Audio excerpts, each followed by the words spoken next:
අලාභ ලබන ඩිපෝ සම්බන්ධයෙන් ගනු ලබන ක්‍රියාමාර්ග කවරේද?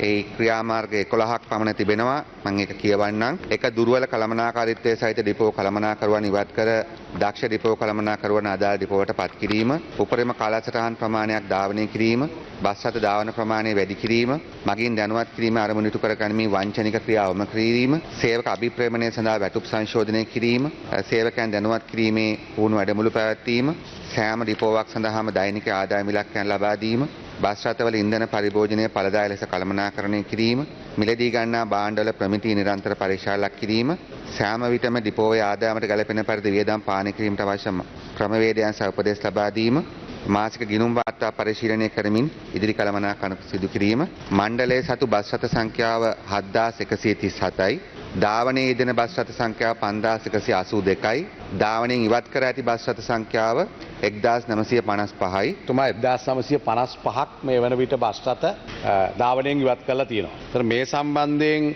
බස් රථ වෙන්දේසි කරලා විකිණීමක් කරනවාද?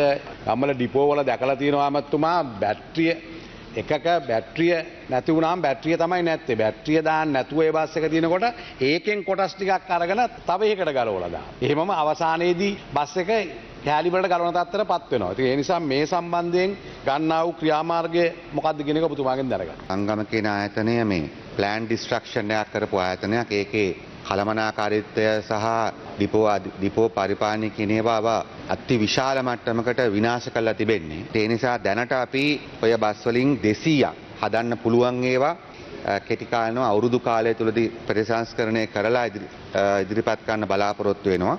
ලංගම පාඩුයි හොරකම් කරන නිසා වැඩිපුර බස් රථ අලුත් වැඩියා කරනවා. අනිත් එක ගරු කතානායකතුමනි, බස් රථ තියෙනවා සමහර තැන්වල අවශ්‍ය කොන්දොස්තරවරු සහ රියදුරු මහත්වරු නැහැ. කොන්දොස්තරලා සහ රියදුරන් දහසකට අධික ප්‍රමාණයක් ඉන්නවා විවිධ මට්ටමේ මූල්‍යමය වංචාවන් සිදු කරපු ඔවුන්ගේ වැඩ නතර කළ තිබුණා. අපි ඒගොල්ලන්ගේ විනය පරීක්ෂණ යන අතර ඒගොල්ලන්ට වැඩ කරන්න අවස්ථාව දීලා තිබෙනවා. ඒ වගේම අපි බලාපොරොත්තු වෙනවා අලුත් ගිවිසුම් ප්‍රමාණයක් අත්සන් කරලා මේවයි මෙකැනිකල් ඩිවිෂන්ස් ශක්තිමත් කරන්න. ලාභ ලබන ඩිපෝ 54ක් තිබෙනවා. ඒකේ නාම ලේඛනයේ තිබෙනවා මන්ත්‍රීතුමා. ඊට පස්සේ අලාභ ලබන ඩිපෝ 55ක් තිබෙනවා. එහි නාම ලේඛනයක් තිබෙනවා.